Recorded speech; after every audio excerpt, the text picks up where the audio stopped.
Good morning, good evening, everyone. This is Luda Kopikina with GAI Insights. Welcome to Daily AI News Review, where we rate articles essential, important, and optional, helping to identify the most important trends that are happening in AI and the AI landscape. So today I have Ankaj, John, and our regular contributor, Ashish Bhatia. So Ashish brings a wealth of experience from Microsoft and the like, and actually deep dive into coding and the like. So he could actually provide a lot of wisdom as we go along. The articles are on welcome, Ashish. Thank you, Luda. Uh, the articles are at gaiinsights.com/articles. So please follow along and let us know what you think, whether you agree or disagree with with our ratings. All right, ready for the first one, Ankaj, if you could please. Sure, thanks, Luda. So the first one that we have for today comes from Google, and they have added video overviews in Notebook LM, and they have an upgraded video as well. Yes. So an interesting expansion from Notebook, very useful, I believe. What did you think about this, John? Yeah, I was going to give this thing an important. I like the notebook. Capability in Google is just amazing. I mean, you feed it, an article or something like that, and it comes back with a beautiful podcast. I mean, it's just a great capability. And now to do video overview, I mean, I'm a little sad in the sense that video generally has less information density than any other medium, but at the same time, that's what people are consuming. So the idea of being able to take anything you want to do and turn it into a reasonable video in the context of telling your story, I think is really important. Google, it's just an amazing set of technologies. I wouldn't say it's essential, but boy, it is very practical, useful. And, I do think we're going to a post-text kind of world if you just look at media consumption patterns across the world. So I would give this an important. Yeah, and it can present it in slide view, one slide at a time, explaining the critical components of the article in slide view. Yes, I thought it was now slide view. Yeah. So what did you think about this, Ashish? I was in between optional and important as well, maybe leaning more towards important. Notebook LM has been one of my favorite tools to learn faster with audio. Specifically, when you're on the drive or on the move, you can kind of send it an article, PDF, whatever, and it can generate audio podcast. I would have. So again, video is interesting because it kind of moves forward your learning kind of curve and in a visual format, which is great. A lot of people are visual learners and maybe not auditory learners. And so that's super interesting. I know they also summarize in a podcast format. I would love for them to be able to just verbalize just like an ebook, an article where they're not paraphrasing things. That would have been an interesting feature as well. But otherwise, I'm okay with important on this. Okay. Ankash, going for important, what did you think? I was important on this, Luda. I think Notebook LM is a great sort of product from Google, and Notebook LM somewhere has helped Google to advance the number of consumers that are using Google products, right? And with video capability coming in, I think it will further help Google get more customers onboarded to their products. Yeah. Okay. Paul, important? Yeah, definitely important. Let me make the possible case for essential. It might be a stretch here. I mean, this is its unique categories. I don't think there's any other leaders in this. They're clearly transforming the education space. What I found notable, and two or three, at least two companies that we're helping them with their Gen AI rollout program, both those companies have mentioned that they're using Notebook LM as an approved AI tool because it's getting picked up so much for learning internally. We've talked a lot about that the AI forward or AI native company needs to have a learning organization. And this is a transformational tool for some on learning, audially or visually. So I certainly want to make sure that the AI leader knows that this capability is there and that there's business thing. This just isn't a tool for kids in school. Yeah, I want to further. I mentioned slides, and I thought maybe I hallucinated them, but no, no. So, Ankash, after the first, like the video, the second paragraph, it says that video views are a new category of output, right? The first format that we are launching today takes the form of narrated slides. You can think of them as visual alternative to audio overviews. I think this is pretty useful. They're visuals, but they are step-by-step slides. So I thought it's another angle, I think, Paul, to your case of Essential. This is different versions of how you consume input that they are providing. And it's pushing the form factor to the node, the learner, rather than having to come out of the centralized. And you can put in language here. So, I'm a new repair person at Honeywell, and Portuguese is my native language here. And here's a thick manual here. Boy, I can get smart fast. And the other thing for customer service, we've seen 25 to 50% customer service turnover here. And this is another tool for some. Yeah, and when you think about AI education in large companies and the struggle that that people have, this is another way of spreading the goodness. So I'm okay with Essential, guys. Paul, John, Ashish, can you go up to Essential? Yeah. Yeah, John. Yes, but Luda, remember, this is not a democracy. Okay, all right. Essential it is. Let's proceed. Okay, the next one for today comes from Writer, and they have launched a super agent that can actually get shit done. Yeah. Ashish, what did you think about it? Writer is, since the very beginning, was focused on B2B space, enterprise B2B, and it seems like they are very intent on that space, beating the generalists. What do you think? I rated this as important, at least during my reading. This is a very similar concept as agent mode in ChatGPT or from OpenAI. And they have built their own custom models under the hood and improvised on tool calling or focused on tool calling and even writing own tool during a prompt, during a conversation or during a task. So from those perspective, I think it's an important space. And again, we rated agent mode from OpenAI as an important topic the other day. So I feel this is an alternative. It's a free alternative, which is another great thing. They've done a lot of comparisons in the article with DeepSeek model and OpenAI's kind of reasoning models, which, given now agent mode is available, feels like it's not a fair comparison anymore because, again, OpenAI also has the agent mode capability.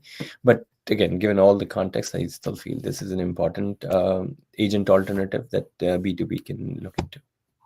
Yeah, so they're opening it free for the existing customers with like 14-day trial period free for the new customers. So this is an enticer, for sure. Also, they have good customers, Accenture, Vanguard, Uber, Salesforce, Qualcomm. So again, there is some traction there.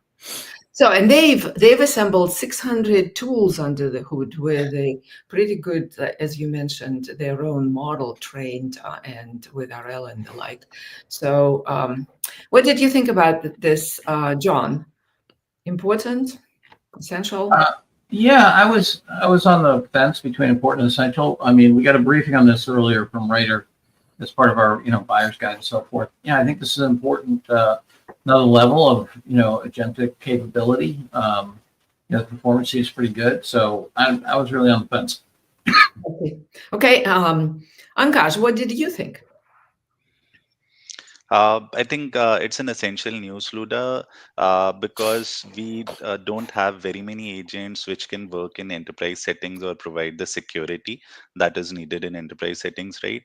So OpenAI's agent, and I have just seen Writer's agent, which can do that. Otherwise, all the other agents, GenSpark, Manas, and the browsers that are coming in, they don't provide you role-based access or security, right? So I think this is an important development from that perspective. So essential for Writers, existing customers, and maybe broader market as well. Yeah, I was also on the essential front because, and my reasoning was they actually safeguarded it very, very well. They're putting it your application in a very specific, guarded, almost like separate computer with 600 tools, the memory, the very good transparency of what is happening step by step. So it's a next level of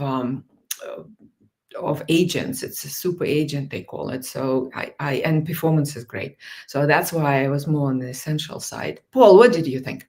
I think it's well, one, we were fortunate to get invited down to writers. They had an analyst day at New York Tech Week earlier this summer here, and I walked away impressed. I mean, they had 80 major companies there using it, and I was pretty skeptical. And they have a lot of happy users, so they are really on a roll, a little bit like Lean. I think second is it's very interesting to me that this is a expansion in agents that's coming out of kind of end user departments and not IT. So both Glean and Writer had a lot of people using this for content. They got through the security stuff in here, and then they started wanting to do more department-specific automation with agent tools, and they're putting that in here, and that's a really interesting development. Very different than the CIO John and I were talking about yesterday, who wanted to have one agent framework for their whole huge, massive bank here. So I can certainly support important. And Luda, if you're doing chalk to essential, I wouldn't argue. Yeah, no, I'm going essential. Essential it is. Let's proceed. Well, and the nice thing about I believe, Adam's not on here. I believe though that the IT control doing agents within the writer is more controlled than people doing it and building it over the Microsoft Studio, which feels a little more wide reading and potentially causing more risk to governance. Yes, correct. So I think for our audience, this is essential news for them to know that this exists. Okay, let's proceed, Ankash.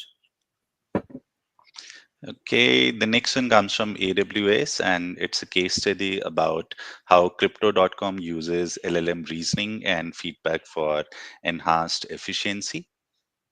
Yes, Ankash, if you could please introduce this for us, that would be great. Sure, Luda. So basically, what crypto.com is trying to do here is they're improving the performance of their enterprise AI assistant.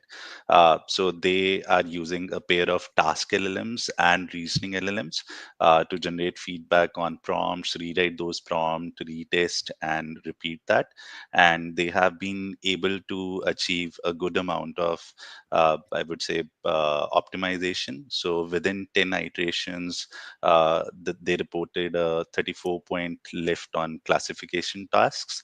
So it provides a really good overview of how you can improve your prompts within the process that's undergoing or within the production process, right?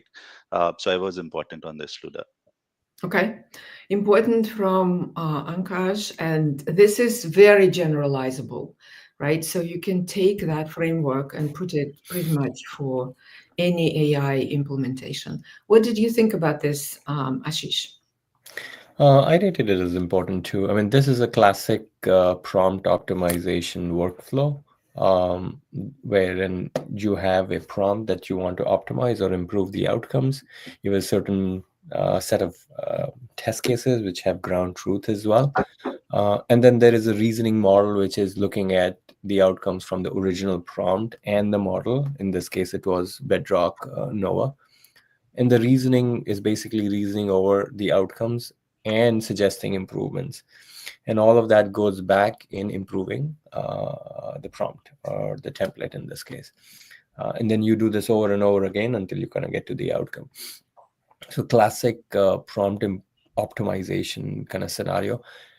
What would make this essential is if we could do this in a live environment. I mean, I feel this is offline. And again, Ankaj, correct me if I'm wrong. When I read through it, felt like they are doing this offline ahead of time before you kind of deploy something in production. But if you could go ahead and improve the prompt template, like continuously improving system in a live environment, that would be phenomenal. That would make it essential. It is offline, right? Ankash, I thought so too. Yes, Luda, it's offline right now. Right now, right. Okay. So important from Ashish and Ankash. What did you think, John?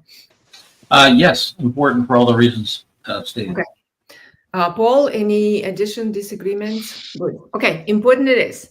Let's proceed.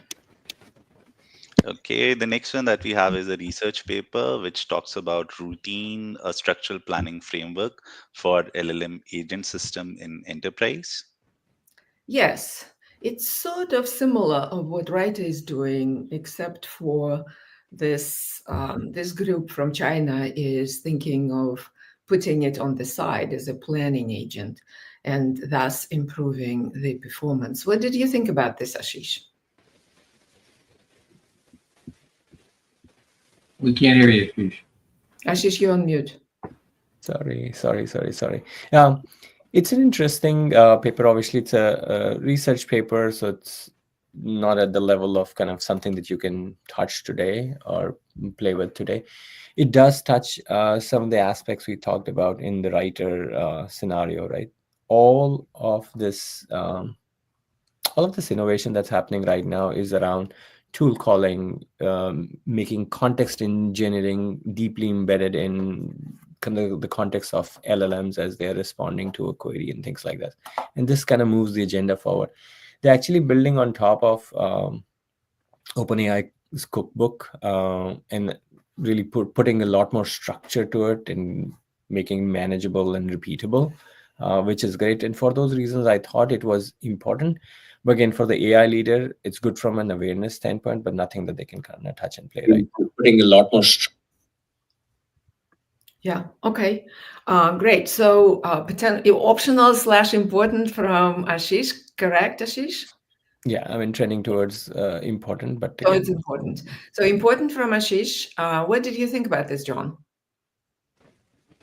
Yeah, I was going to give it. I was between optional and important. And I do think that this notion of putting together a agent framework and have a more general architecture for that's a very important topic. It is research right now.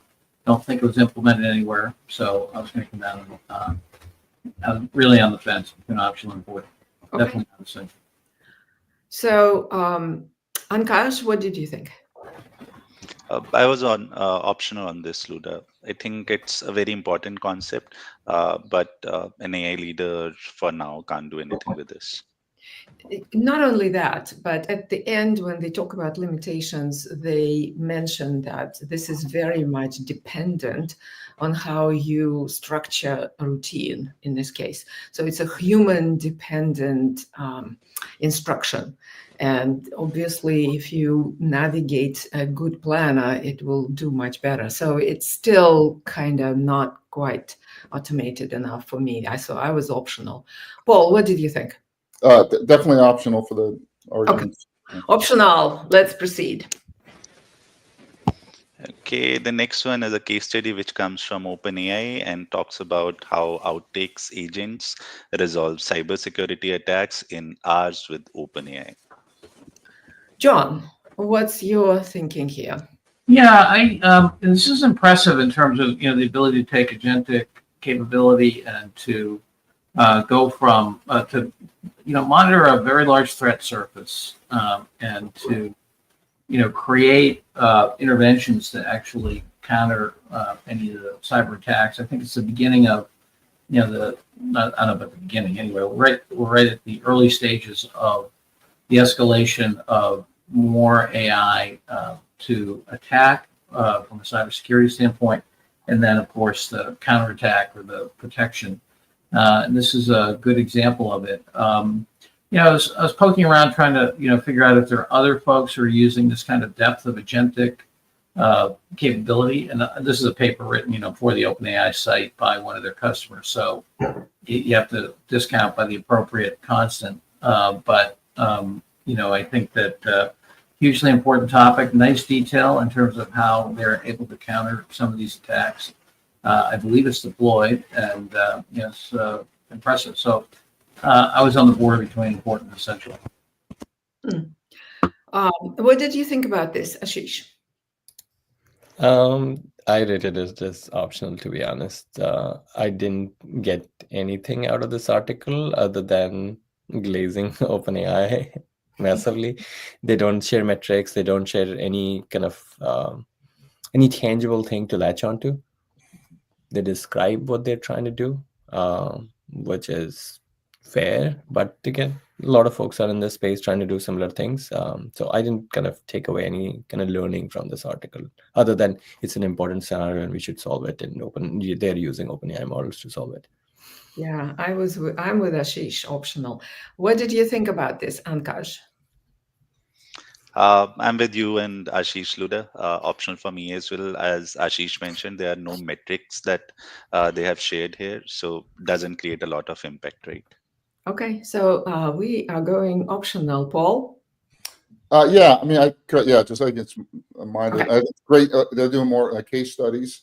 I'm actually surprised, and Ankash, I don't know if we're not seeing it, that we aren't seeing more articles on both sides of the security arms race for this with AI. And maybe it's just under the radar screen. We certainly know there's been some major breaches that people haven't reported, but it's a breathtakingly fast changing area.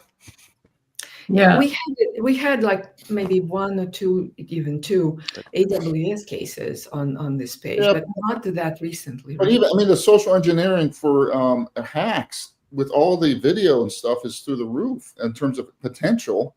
Mhm. And anyway, it's a commentary on Yeah. an option for this. Okay, optional it is. Let's proceed. Sorry, John, you've been overruled by democracy here. How does it feel? I don't like it. Yeah.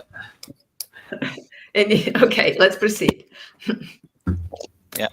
Last one comes from OpenAI, and they have introduced a study mode. Yeah, this was mine. I love this. I think it's certainly in my book a very important addition, and coming from OpenAI, it's I think will be used across the educational spaces. So what it is essentially a learning mode or study mode rather than the answer mode, and I think there's a lot of discussion about how students cheat and get for the answer. They certainly would do that, but they also want to actually internalize what they are learning, and that gives them the ability to step by step understand the concepts behind the particular thing that they are studying and getting it versus getting to the answers. So I think it's a hugely important step in education and for education. So it's at least important, if not essential for me. What did you think about this, Ankash?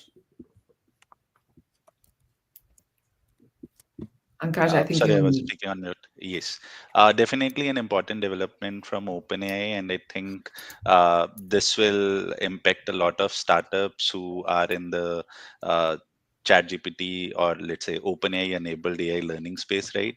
So definitely an important development. Okay, John. Yeah, I was where you are between important and essential. You know, it's so funny. So many people talk about, oh, these are going to make us lazy, and students. It's like, well, you know, the beautiful thing about having a machine that can talk to you is that you can crank up the demands it makes on you. So it doesn't giving you the answer is one, you know, interaction. Another one is it starts to interrogate you to see what you actually know about the subject. And so anyway, I think this is super important. I think I'd give it essential because the this whole notion of using these as tutors, not just answer engines, is central to everything. You know, competitiveness, inside companies, kids growing up. You know, it's just so I could live with essential on this. Yeah. Well, what did you think? Oh, let me ask Ashish first. Ashish, what did you think? I rated it as important as well. It's definitely going to challenge a lot of edtech kind of startups that had sprung up on top of LLM by kind of natively kind of making this available inside ChatGPT, and a lot of kids are using ChatGPT all the time to do homework and kind of learn new topics and things like that. So for that reason, it is super interesting. The other thing that really came across in the article for me is the simplicity at which this is implemented. It's just a clever system prompt under the hood, right? It's not fine-tuned model. It's none of that fancy stuff. It's just a system prompt that guides the model to behave in a certain way and respond it in a certain way when in study mode. And with things that we saw in Notebook LM with video overviews and things like that, if they start to incorporate stuff like that, they can actually make study more, even more engaging with visual kind of clues on learning and things like that. So I hope to see more here in this Yeah, space. this is a great development. So, Paul, break the tie here. Some of us think essential, some of it are still unimportant. What do you think? I'm more on the essential side. Ashish, I really like your thinking about the kind of the system things here. And I think one development we may well see is what are more kind of system prompts at the company level, department level, function level. How do you kind of out of the box get a robot that's much more tuned into Fidelity's customer service or, Salesforce that still get an umbrella for the user to do it. So essential. And I think last thing, we continue to see OpenAI innovate and execute at an impressive level. These are shipping products. These aren't vaporware announcements. We're not trying to stunt the industry with something that's going to come out 12 to 18 months from now. So breathtaking innovation on the application feature side, while we see all these open source models coming up with real innovation on the digital intelligence engine side. But the feature side, OpenAI continues to be very impressive. And it has such broad implications, and it's a simple innovation in the sense, like Ashish pointed out. All right, essential it is. Let's Ankash, as you prepare the scorecard, any announcements? Paul, John, Ashish? A couple announcements. Ankash is leading the charge for the release of our corporate buyer's guide for this quarter. This has been a Herculean task of interviewing of 30 plus vendors, the product briefings. I think the team's got at least 1,500 hours into it. We're having 2x2s that the best we can. We're rating vendors, and we think it's very defensible, but really excited about the contribution that we're bringing to the company, up to the market, to make some sense out of a really, really fast-moving market. Right. Okay, Ankash, do you have a scorecard? All right. So today we have 3 essentials, 1 important, and 2 optionals. That's quite a big day today. So thank you all for participating, listening, contributing. Thank Ashish for joining. Really appreciate it. And we'll see you all tomorrow. Take care, Thanks, folks. Ashish. Take care, everyone. Cheers.